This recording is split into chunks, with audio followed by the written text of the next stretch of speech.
ভারত শাসিত কাশ্মীরে পর্যটকদের উপর প্রাণঘাতী হামলার পর থেকে টানা তৃতীয়বারের মতো সীমান্তে গুলি বিনিময় করেছে ভারত ও পাকিস্তান।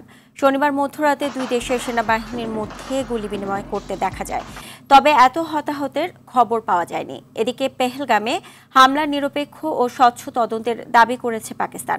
অন্যদিকে শনিবার পাকিস্তানের কাশ্মীরের রাজধানী মুজাফফরাবাদে বিভাগীয় প্রশাসন এক সংক্ষিপ্ত বিবৃতিতে জানায়, ভারত ঝিলাম নদীর পানি স্বাভাবিকের চেয়ে বেশি ছাড়ছে, এতে সেখানে হঠাৎ করে বন্যা সৃষ্টি হয়েছে।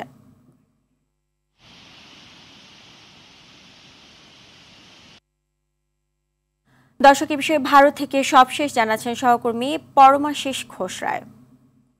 22 এপ্রিল ভূস্বর্গের মাটিতে অর্থাৎ কাশ্মীরের অনন্তনাগ জেলার পহেলগাঁওর বৈশরণের তৃণভূমে যে নারকীয় হত্যাকাণ্ড চালিয়েছে সন্ত্রাসবাদীরা, যে হামলায় কিন্তু প্রায় নিরীহ 26 জন মানুষের প্রাণ গেছে, বেসরকারি মতে সেটা 28, এবং প্রায় 17 জন মানুষ কিন্তু আহত হয়েছেন।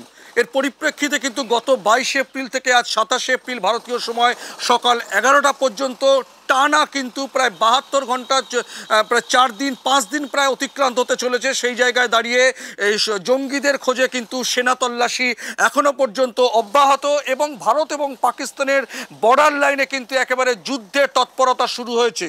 সেই জায়গা থেকে এই গত 5 দিনের সেনা তল্লাশিতে কিন্তু এখনও পর্যন্ত সেনাবাহিনীর যেটা খবর, প্রায় 9 জন সন্দেহভাজন চিহ্নিত জঙ্গি তাদের বাড়ি কিন্তু বিস্ফোরণে উড়িয়ে দেওয়া হয়েছে।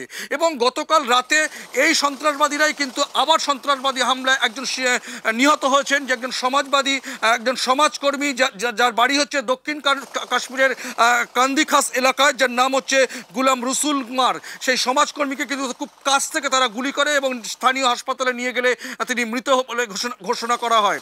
আর সর্বোপরি দেখা যাচ্ছে যে এই গত কয়েকদিনের 5 দিনে অনন্তনাগ, পুলওয়ামা, কুলমার্গ এবং কুপওয়ারা এবং বান্দিপোরা এলাকায় সেনা অভিযান এখনও পর্যন্ত অব্যাহত।